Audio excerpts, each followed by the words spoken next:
ja nõnda me otsime, hulbime, mismoodi kõik olema peaks.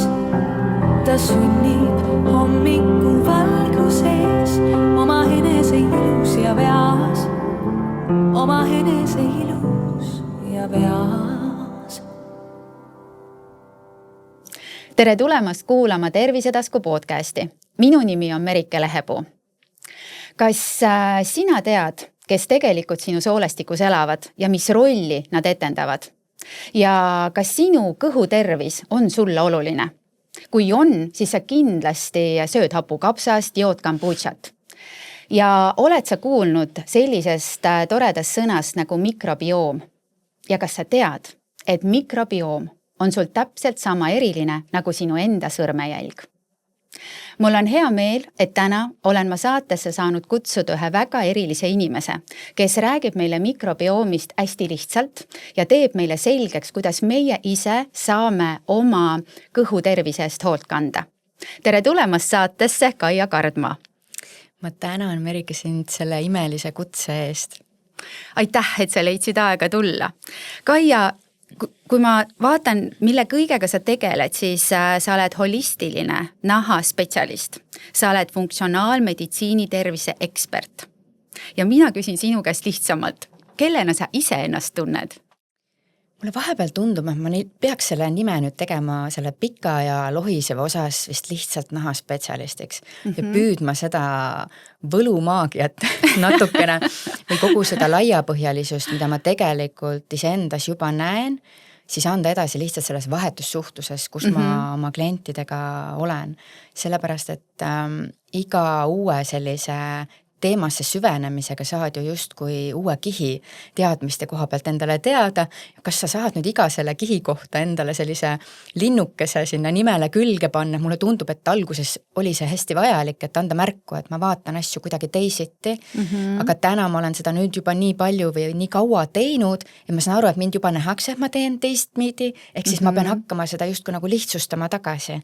Justkui sinna algpunkti, et ma olen nahaspetsialist. Nahaspetsialist. Just. Ja see, et ma seda mööda minnes, vaatan pealaest jalat allani ja nii-öelda inside out ja outside in on ja kõik kogu nii-öelda sellise süsteemina, et siis kui sa tuled minu maailma, siis sa näed, kuidas see välja näeb.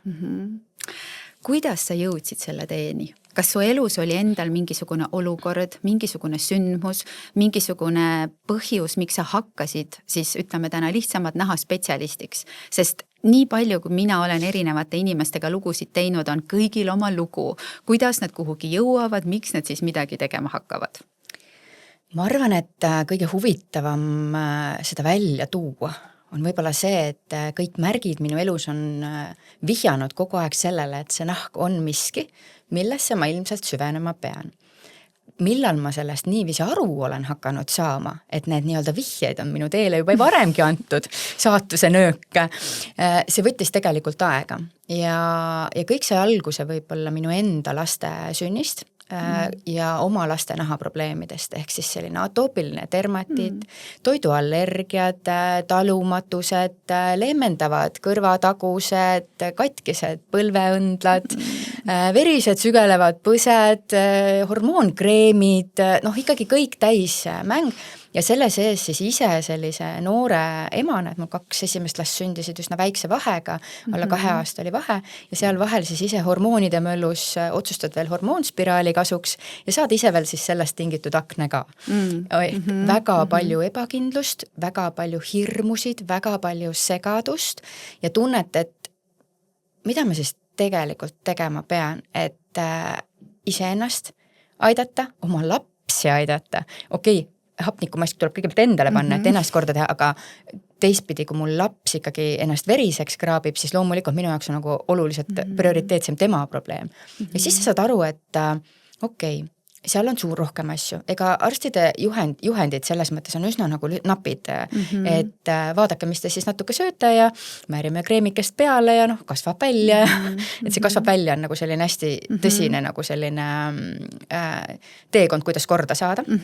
Ma jagan seda kogemust, sest meil oli samamoodi. Väiksema pojaga oli see sama teema, et tal oli see ka dermatiit ja siis arst ka ütles, et see läheb üle ja kasvab välja ja pange kreemi peale ja nii edasi. Kasvas? No ma arvan, et ei kasvanud, et me ikkagi leidsime parema viisi, kuidas aidata.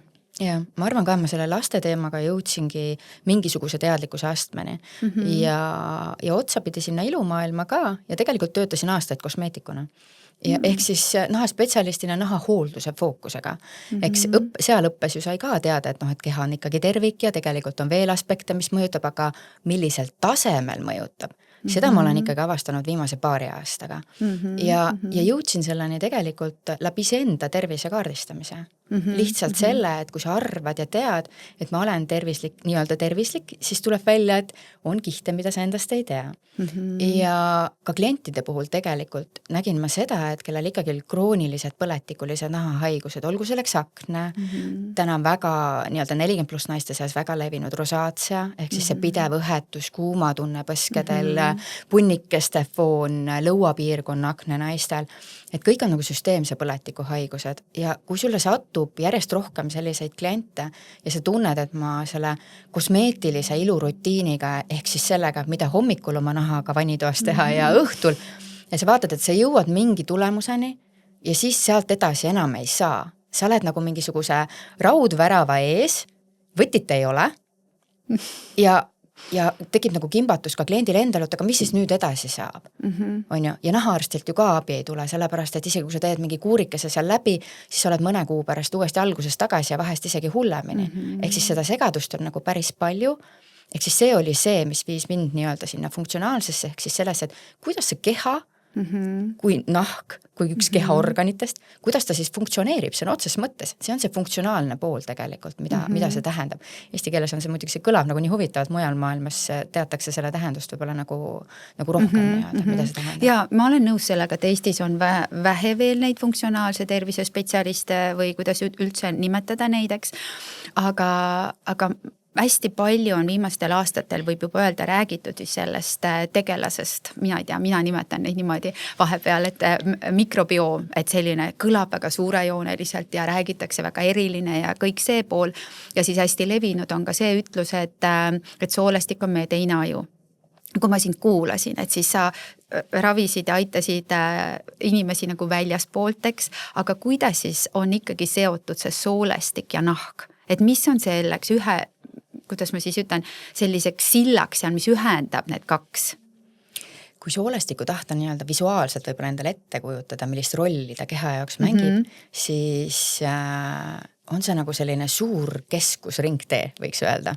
Ja tegelikult need teljed nii-öelda nii nahaga, ajuga, tegelikult ka kõikide teiste organitega, need on siis need sealt ringtelt nii-öelda välja viivad teed. Ehk siis kuhu poole mingisugused signaalid ja märguanded peaksid tegelikult liikuma. Aga see suhtlus on ka kahesuunaline. Ehk siis kui me mõtleme naha peale ja soolestikule, siis nende kõige suurem roll nagu keha kui terviku jaoks on tegelikult see barjääri funktsioon.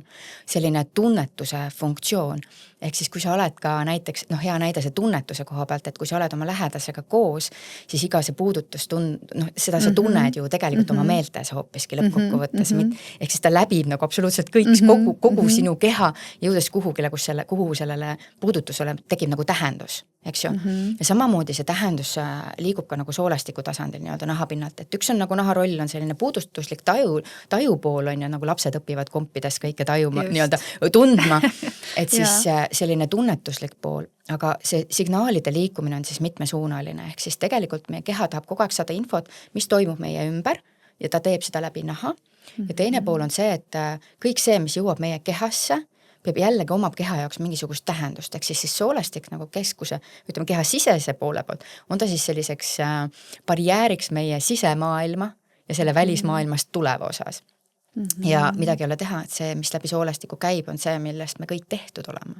Ehk kui me räägime tervisest, sest vahest räägitakse, soolestiku tervis käib toitumisega hästi tihedalt kaasas. See nüüd on see minu üks nii-öelda selliseid spetsialiteete, ehk siis naha haiguste või naha tervise spetsiifiline toitumine, seda nimetatakse nutridermatoloogiaks ja toit on see, mis on soolestikust kõige nii-öelda läbivam, nii-öelda mass võiks öelda, ja see on see, millest me tehtud olema, eks ju, et sa oled see, mida sa sööd. Ma tahtsin just öelda, et see kohe meenus mulle. Aga vaat see funktsionaalne lähenemine toob nüüd siia juurde selle, et sa oled see, mida sa sööd, mida sa omastad ning ka siis nii-öelda võib-olla see jääk, millest sa suudad siis ka nagu vabaneda, ehk see kõik see määrab selle sinu tervisliku seisundi. Ehk tekib juurde nagu sellist mitu aspekti ja vaata see soolestiku roll selle omastamise ja jääkainetest puhastumise ehk siis sellise nagu loomuliku detoksi võiks öelda, see on nagu see nagu võtmekeskus seal, kus miskit toimub. Sa ütlesid väga huvitava sõna praegust, et kui soolestik omastab selle, et kui organism omastab selle, sa mõtled, et mida me sööme, mida me joome, mida me tarbime. Just. Kas siis on tõesti see, mida väga palju räägitakse, et sa võid ju tarbida ja süüa, aga su soolestik, su keha ei võta seda omaks? Absoluutselt, see on täiesti võimalik, sellepärast, et keskmine eestlane täna on ikkagi üsna kehvas terviseseisundis ja tegelikult seda näitavad teaduslikud uuringud. Ehk siis väga palju on sellist madalatasemelist põletikku, mis lihtsalt number 1 ei lase toitainetele jõuda rakkudeni ja number 2 on see, et tegelikult soolestiku tasandil me jõuame selle mikrobiomi juurde ja et selle tervis on nii habras, selle mitmekesisus on nagu nii väike, et kehal ei ole piisavalt justkui seda abimeeskonda seal köögis, kui tooraine tuleb sisse, et sellest see piduroog valmistada, mille najal meie keha õitseda saab tegelikult või nagu nautida seda pidu. Et vahest on sellised kokkamise nii-öelda metafoorid või võrdlused on hästi nagu asjakohased, et sul võib ju olla nagu köök täis erinevaid asju, aga kui sul neid abilisi ei ole, kes selle need piduroad valmis teevad, on ju, enne külaliste tulekut näiteks, no siis on üsna keeruline nagu midagi nagu luua, midagi säravat, eks ju. Absoluutselt. Ma lihtsalt nii jäin praegu seda mõtlema, et kui kurvaks teeb tegelikult see, et enamus inimesi ju ikkagi teab täna seda, kui oluline on tervislik toitumine, liikumine, uni ja samas on see, et meil on ikkagi kehas siis need väikesed põletikud või siis suuremad põletikud. Kuidas me kogeme neid põletikke? Kas me üldse kogeme? Põletik on 2 tüüpi oma olemuselt. Tegelikult on sellist akuutset põletikku, mida sul on üsna keeruline ignoreerida. Mõtleme selle peale, näiteks hambavalu, mingisugused traumad, on ju, saad viga kuskilt, tekib punetus, paistetus, valutad, on ju, kas sa kukud või lõikad näppu, on ju. Siis see kaasneb, see on selline, valuaisting on üldiselt see, mis on nagu see valu, paistetus, nii-öelda see on see, mida nii-öelda, mis see nii-öelda põletiku üks indikaatoreid on. Aga on ka põletik, mida me tegelikult ei taju ja see on selline, nimetataksegi selliseks madalatasemeliseks põletikuks. Neid on kehas tegelikult üsna mõnes mõttes just kui sellist erinevat laadi. Üks väga suurt tähelepanu nagu funktsionaalses lähenemises vaatab on just nimelt seotud rasvhapetega ehk siis asendamatute toitainetega, nendega, mida meie keha ise ei tooda, aga me peaksime kogu aeg toiduga saama. Et Tai on teinud hästi palju huvitavaid neid toitumise analüüse, kus nad toovad ka välja, et milline võiks siis olla nii-öelda justkui selline ideaalne toidulaud, on ju, kas see nüüd jällegi teaduslike uuringutega nüüd päris ideaalselt kokku läheb sellega sellise vahemere toitumisega, mida tegelikult peetakse siis sellise pikaajalisuse aluseks olevaks. See nüüd on selline arutelu koht, on ju, sinna ei läheks, et ma Eesti nagu sellise toitumise strateeg täna ei ole, on ju, et aga mis on nagu tähelepanu vääriv, on tegelikult see, et see eestlased tegelik toidulaud, mida tuuakse nagu välja uuringutega ikkagi, see on ikkagi nagu väga-väga kehvakene. Number 1, seal on ülekaalus ikkagi need toiduained, need toidud, mis on rohkem töödeldud, rohkem valmistatud erinevate taimsõlidega, palju on valmistoidu tarbimist, palju on mugavustoitumist, need samad voltimised, poltimised, päevapraed on ju hästi mugav, hea hinnaga, aga tegelikult mis hinnaga, eks ju, et see soodne hind täna nagu pikas perspektiivis, kui see tähendab vererõhurohtusid, veresuhkru stabiliseerimiseks vajalike siis diabeediravimeid ja nii edasi, mis kõik nagu tulevad ja mille kohta sulle öeldakse, see nüüd on eluaegne, võtagi. Et kus see hinnakoht siis tuleb, eks ju, et see praegune kokkuhoid võib tähendada hiljem hoopis olulisemat kulu.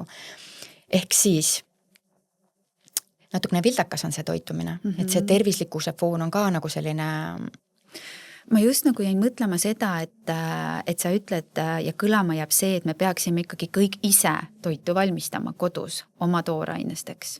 Ja siis jookseb ju kõigile see, kus ma selle aja võtan, kui kõik on ära tehtud, siis ma lähen, mul on lihtne, ma tellin, eks, ja mulle tuuakse ja siis on need poolfabrikaadid. Aga tegelikult, ma ei tea, mulle lihtsalt jookseb paralleelselt praegu see näide, mis tekitab mul hetkel täiesti külmavälinaid, on see, et kui sa töötad kuskil ettevõttes, sa oled tippjuht ja sul on väga vastutusalane töö, siis tegelikult sa tunned, et sa ei saa haige olla, sa ei saa loobuda sellest, mis iganes. Aga on see koht, kui sa ühel hetkel siis tõesti tervise pärast sealt lahkud, siis see kõlab minu arust väga julmalt, aga ma olen seda näinud, ma olen seda kogenud, on see, et ega keegi sulle ju aitäh ei ütle nii palju, et mis sa kõike nüüd panustasid, aga sa oled andnud sinna oma tervise.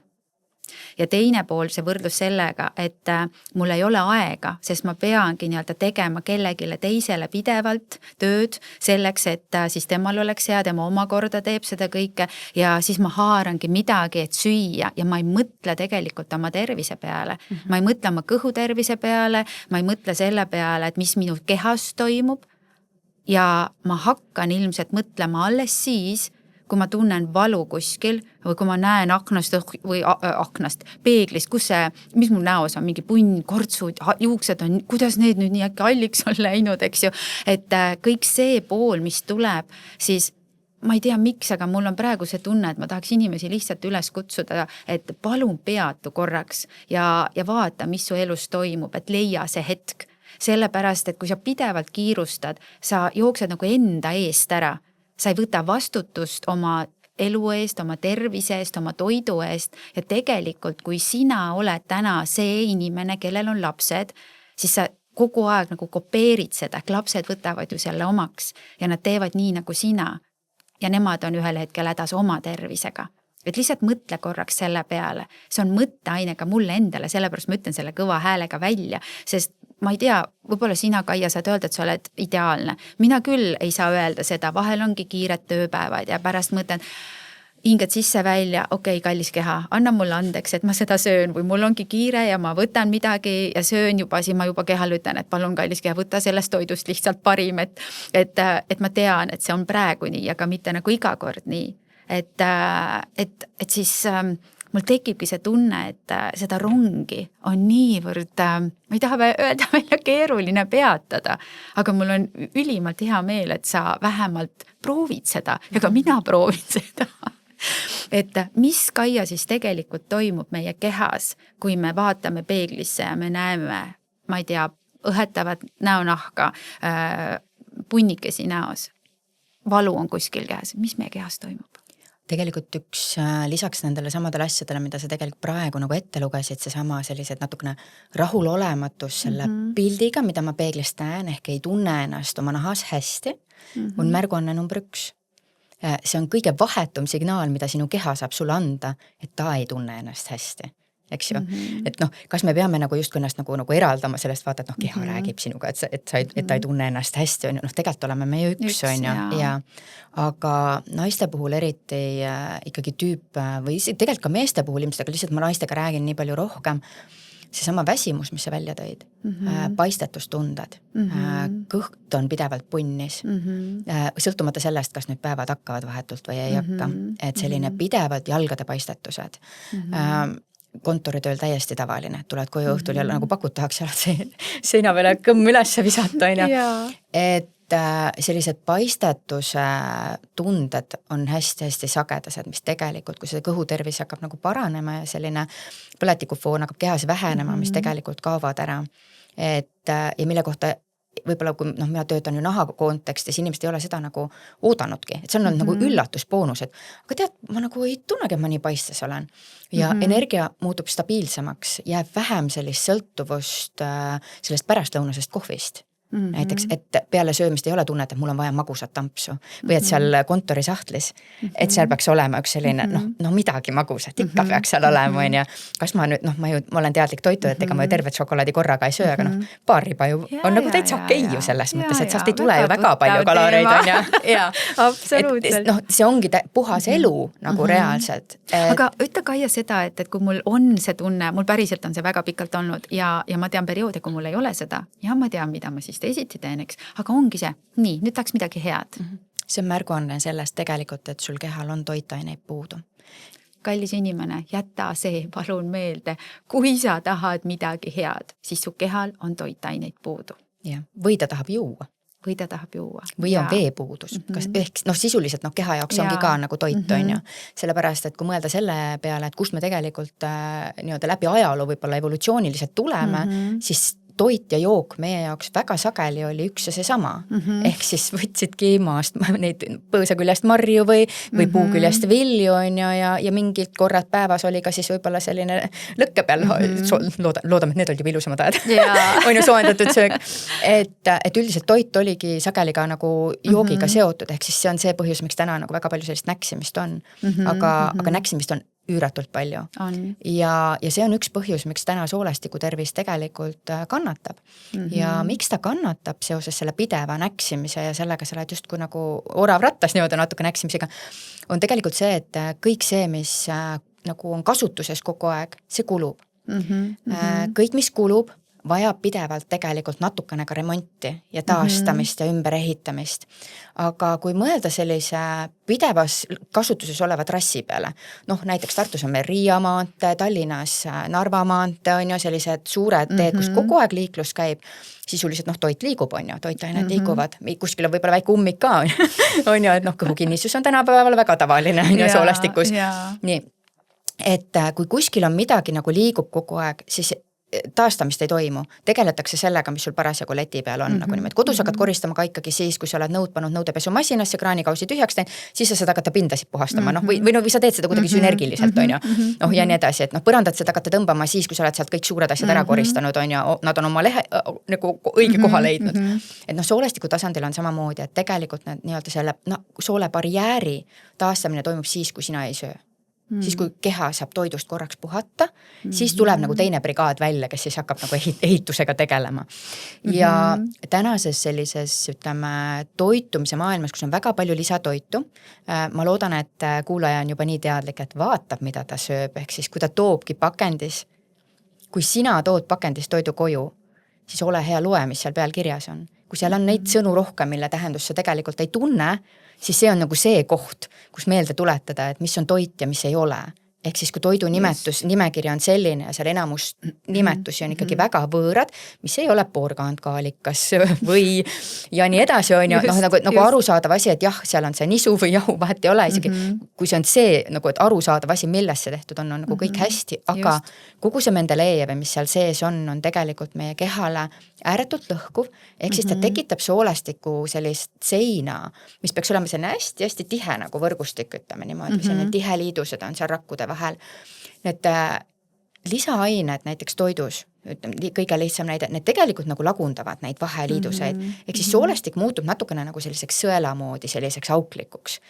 Ja nüüd on see, et kõik need lisaained, mis on kehas, erinevad mikroobide, bakterite, mis ei ole nagu kehale kõige nii-öelda positiivsema funktsionaalse, ka need pääsevad tegelikult vereringesse.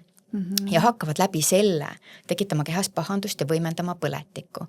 Ehk siis see on nagu see kaskaad, mis seal taga tekib, et kui sa pidevalt näksid, siis ma ei hakka rääkima siin praegu veresuhkru tasakaalust, võib-olla me jõuame sellest ka veel rääkida, aga puhtalt see remontimise aspekt, ehk siis kui sa mõtled sellele, et kui sa tahaksid ka suvel näiteks oma kodu renoveerida või tuba värvida, on ju, et mis eeltööd sa selleks teed ja sul on selleks aega vaja ressurssi. Et samamoodi on sinu kehal ka paranemise jaoks.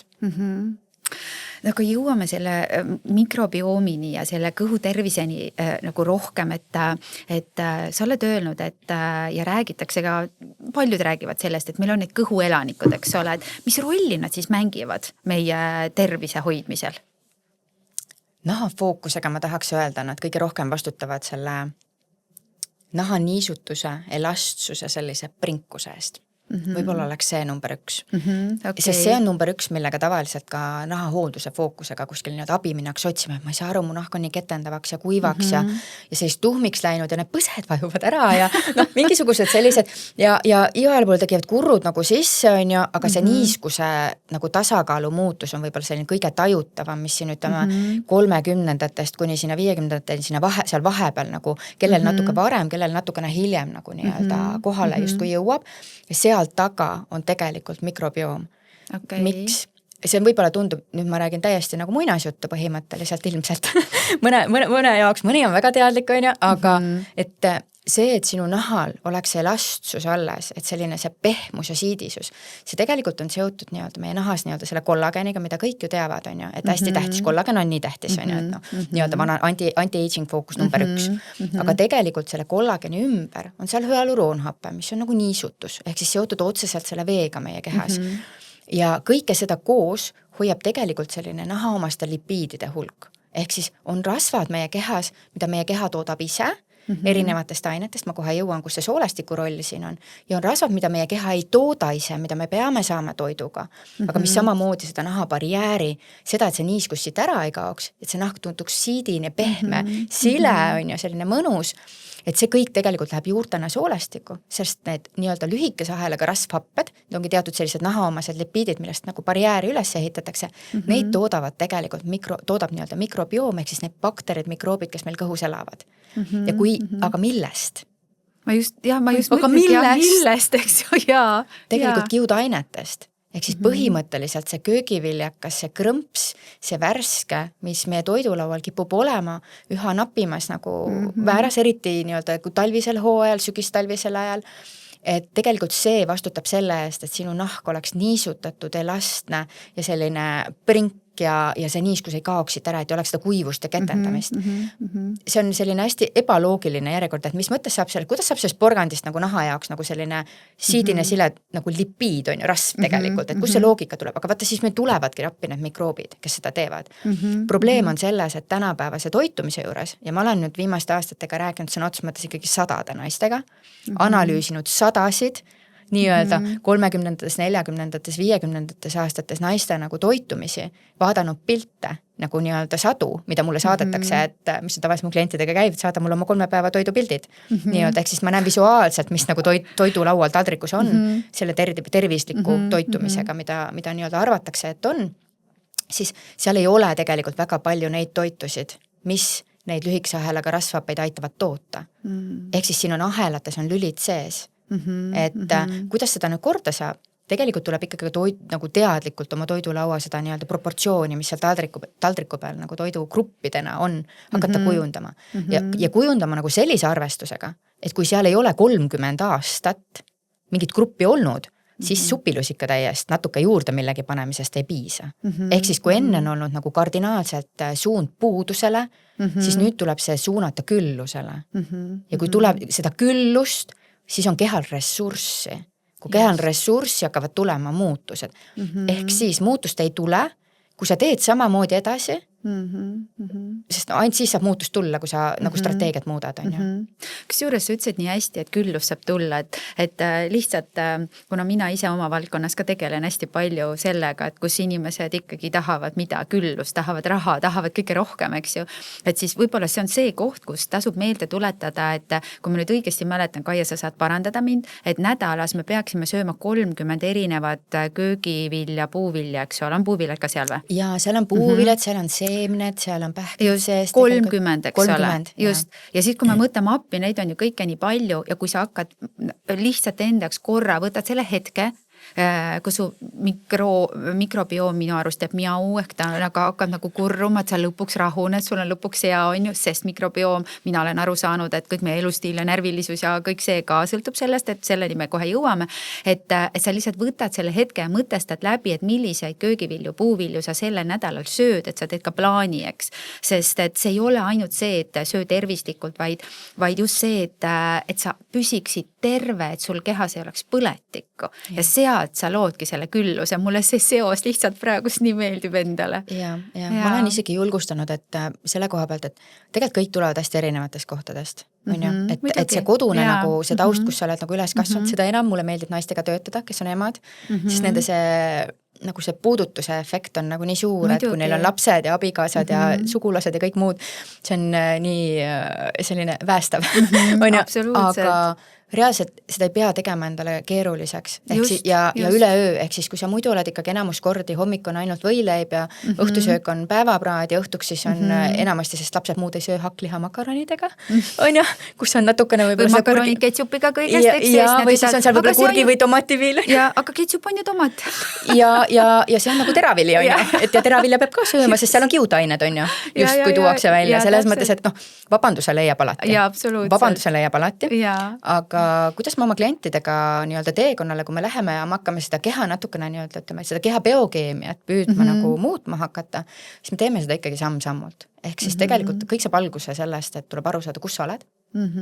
Ehk siis, et kui tugev see põletikufoon su kehas ikkagi päriselt on. Kui palju sinu kehas see soolestiku mikrobioom suudab üldse neid selliseid põletikuvastaseid aineid toota, mis nii-öelda taastamise tööga nagu hakkama saaksid. Neid kõik asju on võimalik kaardistada tegelikult. Ja seal ei ole nagu mitte midagi keerulist, vaid see annab sulle lihtsalt lähtepunkti, kus ma täna olen ja selgituse, miks senine strateegia enam ei tööta. Ja sealt pealt on võimalik hakata siis tegelikult hommikusöögiga tegelema. Hommikusöök on sageli kõik olulisem, sellepärast, et palun ära söö hommikusöögiks kaeraputru. Kaerahelbeputru? Jah. Miks? Tegelikult kui üldse selliseid natukene teraviljafooniga hommikusöögid ei ole väga head. Aga mis on hommikuks hea? Muna? Muna näiteks, köögiviljad. Muna, köögiviljad. Ja, et tegelikult nüüd on jälle huvitav selline mõtteviisi shift. Miks see hommikusöök üldse nii eriline on? Nagu, et ta nagu hommikusöök on, et sinu keha vajab toitaineid 24 tundi ööpäevas, üsna stabiilse kvaliteediga, ühtlase mõnusa energiavooga. Et miks see hommikusöök nii tähtis on tegelikult, on selleks, et tagada sulle stabiilne energiavoog terveks päevaks.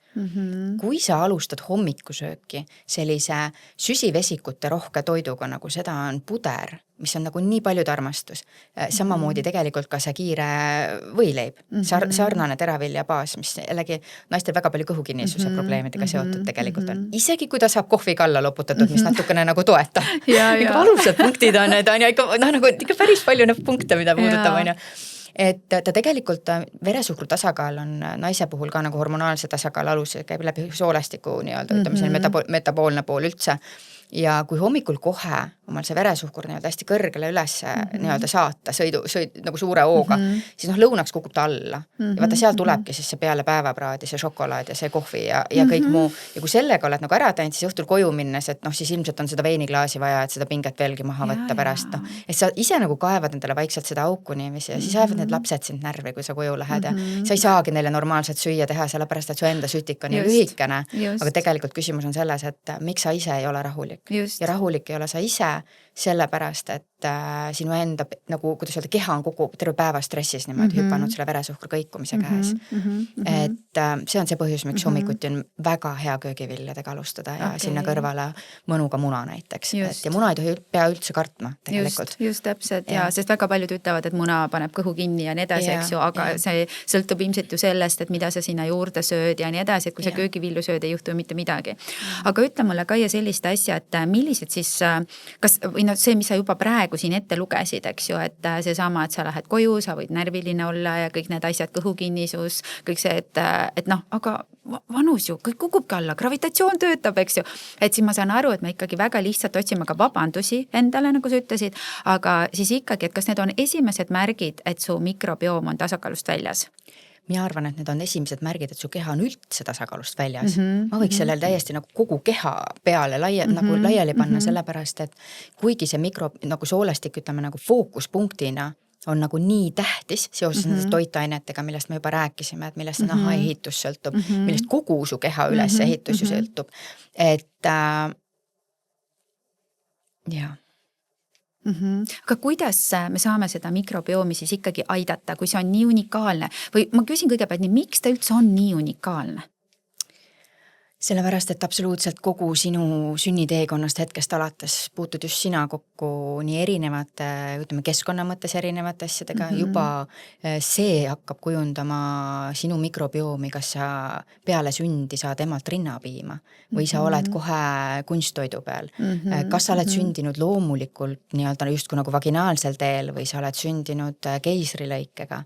Juba sealt hakkab tegelikult see mikrobiomi kujunemine välja, kuni siis kõik need esimestel eluaastatel kogetavad immuunsust tugevdavad nii-öelda laste haigused ja kõik muu, no mis nad kujundavadki selles mõttes absoluutselt, et kõik see kujundab siin kogu aeg see, kus sa veedad hommikust õhtuni oma päevad keskkonna mõttes, et täna ikkagi tuuakse mikrobiomi kujundamise koha pealt väga palju seda looduslähedust välja, kellel on kodus lemmikloomad, nende mikrobiomid on mitmekesisemad, et lihtsalt tänu sellele, et nad puutuvad rohkem kõige kokku nii-öelda, kellel on võimalus näpud mulda pista või lastel sõna otseses mõttes maas mängida, peenra pealt porgandeid süüa niimoodi, et need on varrukasse ainult puhitud ja siis krõbisevad natukene, on ju. Et see kõik kujundab tegelikult seda, kus me siis täiskasvanuna oleme ja naistel õnneks või kahjuks on siinkohal seoses oma selle hormoonide mölluga, mis me läbi kogu elukaare alates siis nii-öelda puberteedika jõudest kuni siis menopausini tegelikult välja, et see teeb selle teekonna lihtsalt oluliselt värvikamaks veel. Kuigi praegu võib tunduda, et me räägime justkui naistest, eks ju, et aga see puudutab ju mehi samamoodi ja ka väikseid, nagu sa just ütlesid, et nii kui siia ilma sünnitakse, nii sa oled juba nagu selle kõigega seotud, eks ole. Et enne kui me läheme edasi justkui selle teemaga, mis nagu naisi natuke rohkem puudutab, et kuidas nagu mehi toetada läbi selle, et see on see sama toitumine, mitmekesisus, liikumine, vähem stressi. Kõik see sama loogika on ju. Elustiil, keskkonnafoon on ju.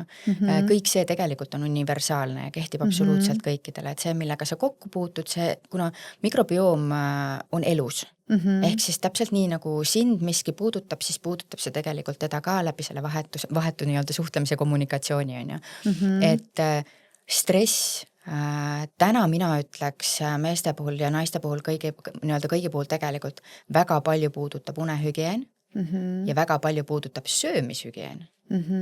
Ehk siis see, kuidas täna süüakse käigu pealt, ekraanide taga, absoluutselt kõik jääb mingi scrollimise või mingi lugemise või sellise tegevuse tagant, kus sinu keha justkui peaks tegelema toiduga, aga samal ajal aju tegeleb hoopis teise asjaga ja keha jaoks on tegelikult nagu errori koht. Nagu see on see fookuspunkti koht. Söömine, toidu nagu seedimine, toitainete tasakaalu seisukohast nagu üldse, tegelikult saab alguse ju suust, sellest, kuidas sa nagu mälud selle toidu päriselt peenikeseks, sinu keha nagu seedesüsteemina juba nii-öelda selle süljega saadab erinevaid ensüüme tegelikult seedimisse nagu ette hoiatama. Kuule, meil hakkab nüüd seesid tulema, et pane ennast valmis, on ju, et sina, kes sa tegeled süsivesikutega, sina tegeled valkudega ja rasvadega, et tule mulle juba appi, on ju, et hakka, või nagu, see on nagu brigaadi välja kutsumine, on ju, et kui sa nagu närid 3 ampsu ja kugistad selle juba kiirelt alla ja siis valad nagu pool liitrit tomatimahla peale, on ju, et ta kiiremini alla läheks nagu niiviisi selles mõttes, muidu ta jääb kurku kinni ju. Et siis see juba on karuteene tegelikult seedimisele, sellepärast, et kui täna ja liidame sinna juurde sellise, ütleme nagu natukene töödeldud toidufooni, siis iseenesest juba on see mikroobide mitmekesisus, ensüümide mitmekesisus soolestikus kõhus on nagu nõrgem, ehk siis kui sinna läheb ka nagu pooleldi näritud toit alla, siis sealt toitainete kättesaamine on veel keerulisem.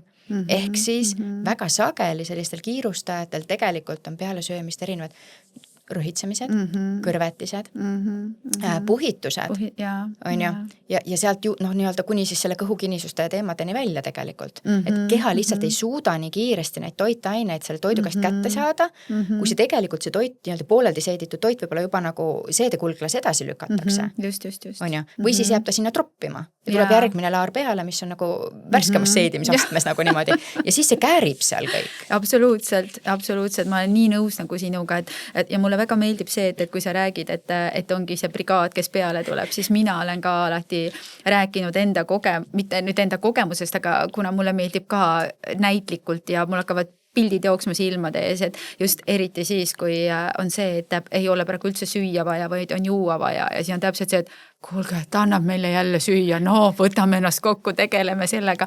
Et see tegelikult võibki olla ju see, et kuidas sa ise piltlikult endale selle visuaalse pildi lood, mis on sul justkui silmade ees, mis sul tuletab meelde, et mida ma oma kehale teen, eks.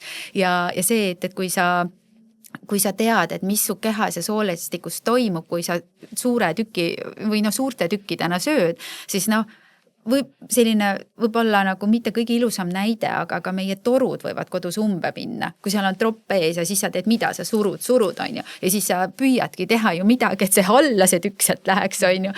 Aga kehal on see meeletu koormus, eks ole. Ja sealt on juba see koht, et su mikrobioom on nagu väga-väga sellises nagu õnnetusseisus, ma saan aru. Aga kui me tuleme nüüd Kaia selle juurde, et jällegi väga palju räägitakse perimenopausist ja menopausist, eks ju, naiste puhul, siis mis naise mikrobiomis toimub siis, kui naine on jõudnud perimenopausi? Naiste soolestiku mikrobiomi seisukohast on väga huvitav. Sellepärast, et meil on tegelikult olemas täiesti hormoonide spetsiifilised sellised mikroobide kogumikud. Estroboloom on selline loom. Mis meil on selline loom, on ju. Et kui mikrobiomi mulle meeldib kirjeldada kui sellist nagu laiepildina sellise armsa kiisuna, sest teda on selline paari kilogrammi kaupa meil, ütleme 2-3 kilogrammi sellist mikroobide massi põhimõtteliselt. Sa teed ka kiisu sisse. Ja täpselt sellise kiisu jagu, et sa tahad teda hellitada, et nagu, et oleks armas ja nurruks ja nagu mõnus oleks selline, mitte mingisugune küüsi näitav selline nagu metslane.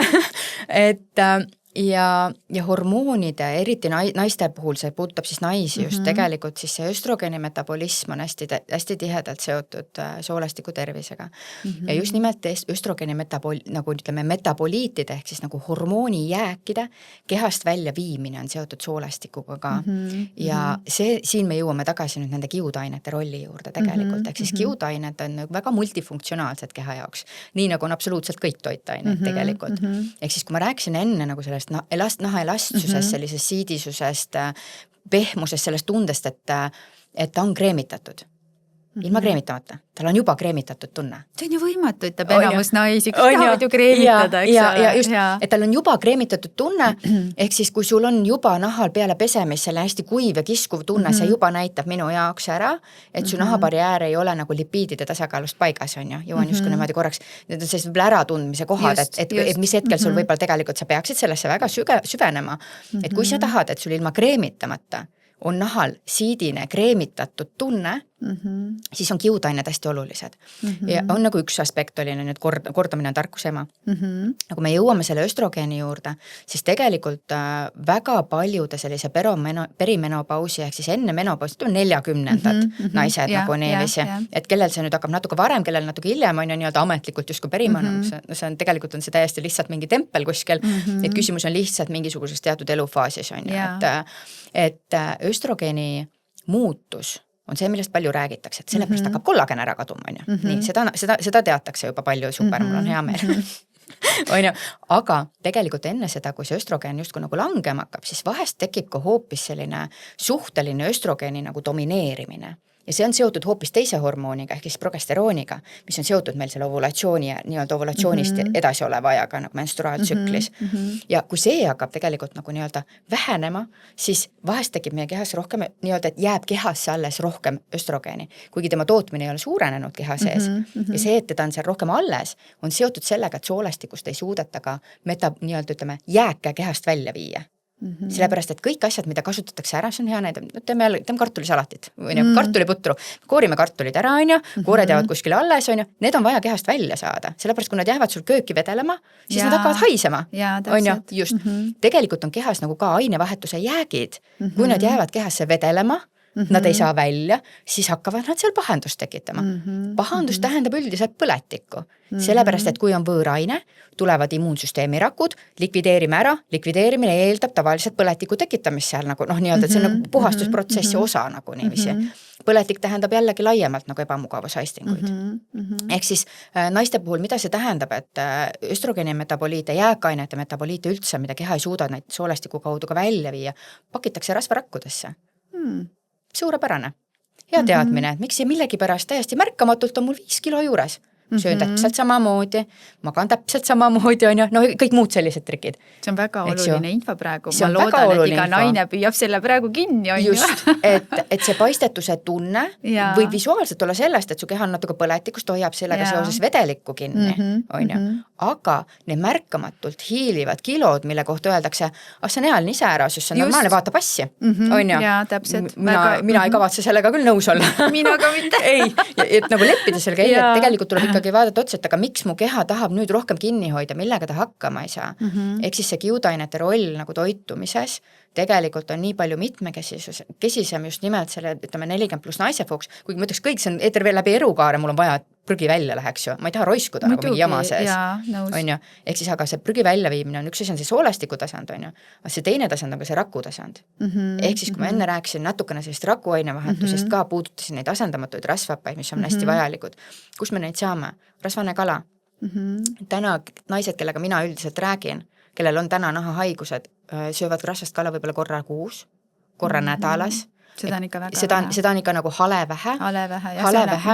Ja selle tulemuseks on tegelikult kehades nagu 20 korda rohkem põletikku, kui peaks olema. 40 korda rohkem põletikku, kui peaks olema. Ehk siis, kui sa otsid vastust, et miks su nahk punetab, on tundlik, see on ärritud, miks sul mingid laigud käivad keha peal või miks sa ennast paistes tunned, siis küsimus on selles, et kui sinu rakuainevahetus, kus teatud rasvad siis peavad nagu rakumembraane pehmena hoidma, ja kui teatud ained ei pääse sisse ja paha, nagu jama enam, nagu see prügi välja, mida su keha tundma peab? Ta upubki selle sama jama sisse põhimõtteliselt, eks nagu lihtsana niiviisi öelda. Aga kui palju Kaia peaks siis seda kala sööma, et me saaksime need head rasvhapped kätte? Selleks, et sa saaksid piisavalt neid nii-öelda põletikuvastaseid rasvasid, neid omega-3-sid, tegelikult peaks iga päev sööma vähemalt 100 grammi. 100 grammi rasvast kala, jaa. Aga siis tegib ju see, et appi ma ei taha, see on nii rasvane, ma võtangi siis juurde ja nii edasi. Kas ei või see tekkida? Ei, tegelikult vaata rasval ja rasval on nüüd vahe, mida keha omastab nii-öelda ja mida keha siis paneb nagu nii-öelda pakib kõrvale ja sinna samma nagu padjale nagu juurde lisab tegelikult, et üldiselt selle rasvase probleem ongi selles, et kui süüakse väga palju, ütleme, pekki ja peekonit, on ju, sõna klassikalist, on ju, pigem täna rasvade poosest tekitavad probleeme ikkagi need taimeõlid, mis kehas nii-öelda ei leia positiivses võtmest kasutust. Ehk siis, kui sinu toidulaual on 100 grammi rasvast kala päevas, mina kasutan 2 korda nädalas kindlasti, see on vähemalt karbitäie sardiine, mis on nagu väga hea selline, kuidas ma ütlen, tegelikult nagu kodumaiselt, ütleme, meil nagu kättesaadav nagu selline viisaka kvaliteediga variant, mida süüa, et kaubanduskeskuse kala mina isiklikult ei söö, sellepärast, et ma ikkagi usun, et see kasvanduse kala ei ole täisväärtusliku loodusliku toidu peal kasvanud, ehk siis siinkohal mina eelistan kindlasti kombinatsiooni ja oma klientidega ka, et kus me väga teadlikult valime teatud asju toidupoest, on ju, toome rohkem sisse võib-olla, kui me ei ole seni harjunud seda tegema, muutume nagu teadlikumaks, ja nahaprobleemide kontekstist üks pool on selline nahahoolduse rutiini nagu paika loksutamine, on ju. Mingisugune vundamendi korrastamine üldiselt käib ikkagi mingisuguste lisanditega, siin ei ole küsimust lihtsalt, kui keha on 30 aastat tühi, siis nagu lihtsalt sellest, et ma söön ühe porgandi rohkem või ühe ampsu kala rohkem võtan nagu nädalas, et sellest korda ei saa, et need lüngad on lihtsalt niivõrd suured, eks ju, tee on auguline, siis tullakse ikkagi koormaga valatakse sinna ka, on ju, ja siis tullakse tallatakse see kinni nende freeside ja värkidega, on ju, et ei ole niimoodi, et ma nagu tulen ja loodan, et nagu, et see saab ise korda, kui ma enam rohkem ei lõhu. Ei saa. Et väga mitmekülgselt peab nagu vaatama, et saaks keha kõik ette. Ja ma saan aru, et siis tegelikult, kui me nii palju neid, seda rasvaskala ei söö, kes sardiine ei armasta, eks ole, kusjuures see oli nagu väga hea soovitus, et mina kohe jätsin endale nagu selle meelde, et väga hea, lähen vaatan, kust hästi häid saab. Aga sardiinide puhul tegelikult tuleb panna tähele, et me tahame tegelikult saada neist seda head rasva. Just, et tuleks vaadata ka, et kui sa poes sardiine ostad konserviga, et siis ole hea, et see ei oleks päevalilleõlis, see ei oleks rapsiõlis ja nii edasi, siis on nagu see, et sa sööd selle nagu hea rasva koos selle halva põletikku tekitava rasvaga ja sellest on nagu nullkasu tegelikult, sisuliselt on nagu nulliring halba ka ei tee, hea kõhutee said ka. Ehk siis, kui sa sardiine sööd, siis kindlasti ainult oliiviõlis. Ja, et pluss kvaliteetne oliiviõli toidulaual peaks olema igal juhul niisama, revo ja vähemalt 1-2 supilusikatäit päevas. Täiesti julgelt võid võtta toidu kõrvale lihtsalt niisama. Miks? Oliiviõli. Kas sa tead? Hea küsimus, ma tahan, et sina räägid. Ma arvan, et ma nagu tean, et mida see kehale nagu teeb, et aga ma usun, et sina oled lihtsalt nii tark sellele vastama. On ju, ega ma ei oleks niisama küsinud, on ju? Jaa, just. Ja, oliiviõlis on tegelikult sees väga palju erinevaid polüfenoole ja teatud polüfenoolid, et kui me räägime sellisest nooruslikkusest, nahaelastusest, jälle sellisest niisutatuse tundest, et kui me tahame hoida seda nahastruktuuri selle koha peal, kus on, need põsed oleks selle koha peal, kus nad on olema peavad, on ju, et neid buldogi põskasid ei tekiks nagu niiviisi väga palju selliseid sügavaid kurrukesi sisse, siis oliiviõli polüfenoolid kaitsevad nahka selliste, ütleme, naha sees nad vähendavad kollageeni lagundavate ensüümide teket. Ehk siis puhas anti-aging shotid ja naha niisutatusele sellisele nagu pehmusele toetavad nagu soolestiku tasandil ka kaasa, aga nad pidurdavad põhimõtteliselt kollageeni lagundamist. Et kui sinu menüüs nii-öelda täna iga päev puhast oliiviõli, kõige kallimat, mis sa leiad põhimõtteliselt, et seda ei tohi nagu, see ei ole see kõige odavam variant, mis poes on. Mida nagu, kui sa neelad teda ja sa tunned, et ta võtab kurgu kraapima natukene, siis need on need polüfenoolid, mis kraabivad. Just, ehk siis mida karedam oliiviõli on, seda mõnusam on nagu niiviisi sinu naha jaoks. Väga äge, no võt see on küll super, et sa selle välja tõid tegelikult, et kuidas me saame väga hea oliiviõliga ennast aidata ja kusjuures see, millest sa rääkisid ka, et meil kaob ära see, mis sa just ütlesid, see näonaha juures, nüüd takerdun mina sellesse sõnasse, ma ei saa nüüd öelda, et hüaloroonhappe on ja siis on see kollageen, et kollageen, et tarbige kollageeneks ja siis nii palju öeldakse, et seda ei ole mõtet tarbida, sest see tuleb sama targalt nagu välja. Kuidas sellega tegelikult siis on? Et kui me oliivõli võtame ja kui me siis näiteks kollageeni juurde tarbime, kas siis on hästi?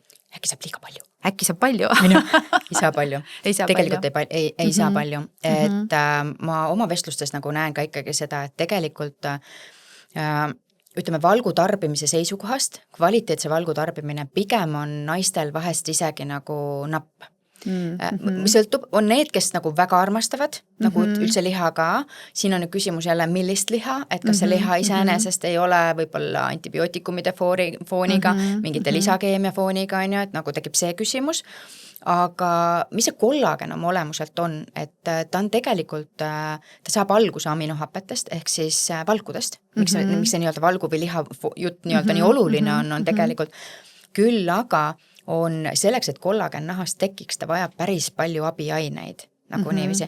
Ja kui me räägime anti-aging strateegiast, nii-öelda selline 40 pluss naisele ja nii edasi, on ju, või siis nagu veel enne selleks, et üldse midagi toimuma ei hakkaks mingit muutusi, on ju, või veel kaugemale, et kuidas natukene tagasi keerata seda naha nii-öelda muutuseid, et tegelikult saab kella natuke tagasi ka keerata, ei pea mõtlema, et nüüd on nagu kõik rong on läinud, et trummid ja pulgad ja mis need on, kõik trummid ja pulg, kõik on läinud nagu, et ei, tegelikult ei pea selle peale niimoodi mõtlema, aga absoluutselt kõik nagu kehasünteesi protsessid on nagu ägedad keemiakatsed, ehk siis seal ei ole ainult üks asi, nagu niiviisi, et kollagen ei sõltu ainult valgust. Seal on päris palju vitamiini ja mineraalaineid, mida tegelikult ka on vaja, ehk siis ma jõuan tagasi ühelt poolt selle taimse mitmekesisuse juurde, ehk siis see 30 erinevat toiduainet, mida on välja toodud pikaealisuse nagu nii-öelda 10 pluss eluaastat rohkem elu, ma kujutan, et ka tervemat elu on ju, et see tegelikult väljendub ka naha kvaliteedis üleüldse, nagu kõik organite kvaliteedis, sest kollagen on kõigi organite sidekude on ju, et lihasmass samamoodi. Ehk siis see taimne mitmekesisus on siin taga, mida tegelikult on vaja selleks, et see kollagen nagu püsiks. Ja kui me räägime anti-aging strateegiast, siis üks on see, pidurdame olemasoleva ressursi lagunemist, on ju, hoiame nagu heatahtlikult seda, mis meil on, toetame uue sünteesimist, on ju, ja ongi vist kõik või? Põhimõtteliselt. Ei lase ära laguneda ja toetama uue tootmist, on ju, just, ma tahaks nii tahtnud midagi kolmandat tarka veel öelda, ei tule vist. Ja ehk siis maksimaalselt toitainetega toetame, et üks asi on need toidust kõik saada, on ju, aga mina ise tarvitan kollageni lisaks. Lihtsalt sellepärast, et ma olen üsna teadususku ja teaduslikud uuringud ikkagi näitavad, et tegelikult kui sa ikkagi väga spetsiifiliselt õigetes kontsentratsioonides võtad seda, siis see tegelikult toetab. Absoluutselt. Ja mulle nagu meeldib enda peegelpilt, nagu kui ma 40 vaatan peeglisse ja tunnen, et küll tegelikult on ikkagi täitsa okei. Et mees vaatab ka uhke pilguga, on ju, et sätib ennast alati kõrvale, kui ma kuskil seltskonnas seisan, et see on minu oma, on ju, et järelikult on ikkagi nagu õige strateegia. Ja kusjuures päris tõsiselt, kui mina sind esimest korda nägin, siis ma mõtlesin ka, et et sa ei ole küll rohkem kui 20+, eks ju, et okei, 25 ja siis vaatad ja mõtled, et sa oled ehe näide sellest, et kuidas sa aitad toetada oma nahka, kuidas sa toitud, kuidas sa kogu oma elustiili lihtsalt eladki, mitte ainult ei räägi, siis minu arust on see nagu ülimalt äge. Mul tekkis lihtsalt siin praegu üks täiesti teine küsimus, et me hakkame vaikselt siin otsi kokku tõmbama, aga et kui sa räägid, et me võta seda oliiviõli ja võta seda teist ja kolmandat ja tarbi seda, et sul toidulaual on 30 toiduainet või mitte toiduaineid, vaid köögivilju ja puuvilju, eks ole, ja kollageeni. Kas siis tegelikult see, kui me niimoodi toitume ja tegeleme ka oma vaimse tervisega loomulikult, mis on ülioluline, kas siis tegelikkuses meil ei oleks nagu vajadust minna sinna ilukabinetti ja öelda, et palun süstige mind nüüd nii-öelda prinki? Ma arvan, et see on valik. Me ei pane kõike ju päris lõpuni kella nagu tahaks öelda nagu seisma. Nüüd on küsimus selles, et kui sa sinna ilukabinetti lähed, minu enda, kuidas öelda, nagu selles ilurutiinis on tegelikult igakuised hooldused ikkagi sees. Kergelt happeline nahahooldus on sees. Miks?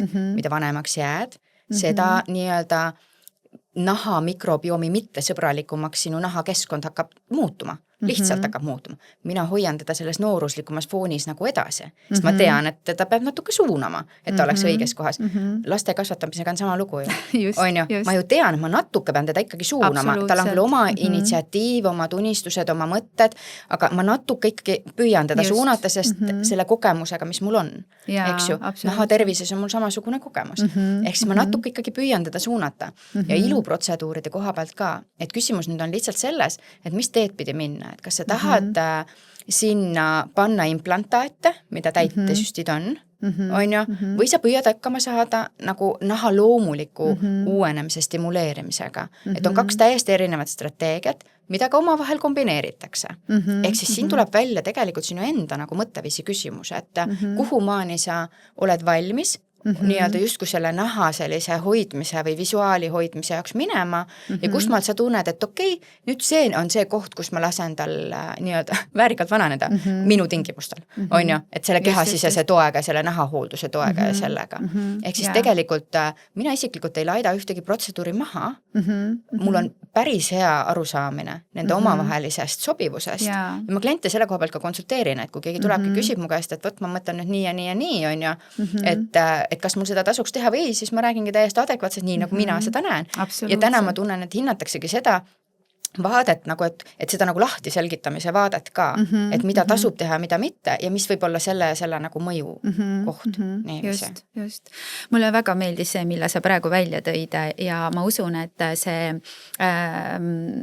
loomulik vananemine või kuidas sa seda ütlesid, sõnastasid, et siis see tegelikkuses tähendab seda, et see loomulik vananemine võibki olla meil nii, et läheb kuidas läheb või see, et ma tõesti nagu vananen loomulikult ja ma tean täna, kui teadlik ma olen, et kuidas seest poolt väljapoole ennast tegelikult toetada. Aga Kaia, veel selline küsimus sulle lõpetuseks, et mõned soovitused, mida kindlasti me tahame vaatajatele, kuulajatele anda, et kui sa saaksid nagu luua mikrobiomi ja sellise naha SOS plaani, eks ole, millised on siis need 5 sammu, mida me nagu päriselt ka järgiksime ja mis sinna võiksid siis kuuluda? Kohalolu, number 1. Kohalolu, sa rahuned, eks ju? Kohalolu, number 1, rahu, hingamine, söömise ajal, puhkamise ajal, ükskõik mille ajal sa sellega tegeled, millega sa tegeled, keskendu sellele. Ehk siis see on see rahu tegelikult, et ole selles hetkes, kus sa oled, et armas Merike, kui ma praegu olen siin, siis ma püüan päriselt sinuga rääkida ja jagada seda, mida ma mõtlen ja kui ma peale seda lähen nüüd lõunale, siis ma püüan päriselt nautida seda maitset, mida mulle antakse ja kui ma olen oma kallimaga, siis ma püüan päriselt temaga olla ja kui ma olen oma lastega, siis ma püüan nendega olla, mitte samal ajal scrollida ja sama nagu õhtusöögilauas on ju, et ole kohal oma nagu olemises, number 1 kindlasti. Alusta hommikut sooja vee ja soolase hommikusöögiga. Loo rahu terveks päevaks. See aitab sul seda eelmist rahu tegelikult väga hästi hoida. Toitumise osas kindlasti see taimne mitmekesisus on üli oluline. Tänases maailmas usalda, aga kontrolli. Ehk siis ole teadlik selle koha pealt, millises kohas su keha tegelikult on, kas su keha on toitainete omastamise seisukohast nii-öelda optimaalses kohas, ega su kehas ei ole seda varjatud põletikku, ehk siis kui sa täna tunned, et sa oled paistes, sa väsid kiiresti, sul on pidevalt magusaisud, sul on nahaga juba tegelikult mingid nii-öelda konkreetsed murekohad, siis ole hea. Tervisetasku märksõnaga, kui sa tuled minu juurde konsultatsiooni, mul on tegelikult esimesed 15 minutit konsultatsioonid on tasuta, et näha, et kas mina saan sind aidata või mitte, siis tervisetasku sellise salasõnaga ma teen selle 15 vestluse, teen hoopis 30 minutit, kahekordse tahtsin öelda. Ehk siis selline salasõna sulle. Kui sa tunned, et midagi meie vestluses sind tegelikult kõnetas, siis tule ja räägime. Nagu selles mõttes vahest on see, et sa ise lihtsalt oma argipäevas olles ei näe nagu neid võimaluse kohti, kus sa saaksid midagi paremaks teha, sellepärast, et tundub, et naabrinaisest ja sõbrannast sa juba teed paremini. Lõunalauas sa valisid ka nagu rohkem salatit, on ju. Noh, või nagu nahahoolduses ka, et üks räägib ühte, teine räägib teist, on ju. TikTokis räägivad, et nii ja Instas hoopis teistmoodi. Mida ma tegema pean siis nagu, on ju. Üks kosmeetik sooritab ühte sarja, teine teist. On ju. Mis ma tegema pean? Seda infot on nagu hästi palju. Infomüra on tõesti palju. Et luba ennast nagu korraks kuidas öelda, nagu maa peal ära ankurdada ja vaadata ära, kus sa oled. Ja siis on see küsimus, et kas sa tahad nüüd ise edasi pushida või sul tegelikult on nagu juhendamisega sellise mentoride abiga nagu seda palju lihtsam teha, on ju? Jaa, absoluutselt. Sest tegelikult naha tervise juurde ma ikkagi pean tagasi jõudma, et see naha rutiini mõttes, mis kõige rohkem tulemusi annab, on järjepidevus. Ehk siis, kui sa saad nagu mingisuguse toimiva strateegia, sa pead sellest kinni, siis ära kiirusta seda ka kohe nagu järgmise katsetuse vastu vahetama, sest naha uuenemine on tegelikult nagu häbematult aeglane ja kui sa oled samal ajal põletikus ja toitainete puuduses ja upud mingisugustesse jääkainetesse ja siin on mingast rõvedusi, et siis tegelikult see naha uuenemine veelgi aeglasem, et praegu uuemad uuringud näitavad, et naha uuenemine võib olla isegi kuni 56 päeva. Mina ütlen, et iga 10, mis nagu eluaastates juurde tuleb, see pikeneb veelgi. Ehk siis, kui me hakkame nagu rutiiniski, naha hooldusrutiiniski muutusi tegema, siis tegelikult selline 2 kuud, 4 kuud ja nii edasi, sellised nagu hüppetega justkui tsüklid on need, kus me saame alles hakata neid nii-öelda tipusid tugema, et mis tegelikult nagu muutumas on. Ja kui me liidame sinna juurde selle nahastrateegia, kehasisene strateegia, on ju, ja vaatame üle ka, mis sinna vahele jääb, see elustiil, harjumused ja nagu see muu nii-öelda millega sa iga päev kokku puutud ja kuidas sa seda päeva veedad, siis seal on nagu nii palju põnevat, millega tegeleda, et võib-olla see oleks nagu need 5 senti, mille paneks siia lõppu. Väga äge. Ja tõesti, hea kuulaja, et kui sa juba arvad, et sa oled piisavalt apendatud toitu söönud ja hapukapsast ja veel mida iganes õppinud tegema ja jood kamputšat ja justkui teed oma kõhu tervisele ehk siis oma mikrobiomile pai ja arvad, et ta tunneb ennast hästi. Aga need väikesed märksõnad, millega me ka alustasime, et kui sa oled väsinud, sa oled paistes, sul ei meeldi võib-olla see, mis peeglist igal hommikul vastu vaatab, siis tõesti võta endale see hetk ja peatu korraks ja mõtle, kus kohas sa abi saad. Ja kõik sõbrannad on toredad, kes jagavad oma kogemust ja kõik kosmeetikud ka, kuid lihtsalt leia see koht, kus sina saad abi kõige-kõige rohkem ja üheks võimaluseks on siis Kaia, kelle poole pöörduda. Kaia, ma väga-väga tänan sind ja ma saan aru, et sinuga oleks võinud veel pikemalt vestelda, sest see teema on ääretult põnev, aga ma siiralt usun, et igaüks sai vähemalt ühe asja ja kui sa ühe asja juba said enda jaoks, mida alates tänasest teistmoodi teha, siis ma usun, et see podcast on juba oma olemasolu õigustanud ja kui sa tunned, et sa tahad veel kuulata, lugeda ja näha, et mida põnevat me teeme, siis külasta Tervisetasku podcasti ja vaata, mida sa sealt enda jaoks põnevat leiad. Aitäh sulle, Kaia, ja uute kohtumisteni! Aitäh sulle! Hommiku valguses oma enese ilus ja veas, oma enese ilus ja veas.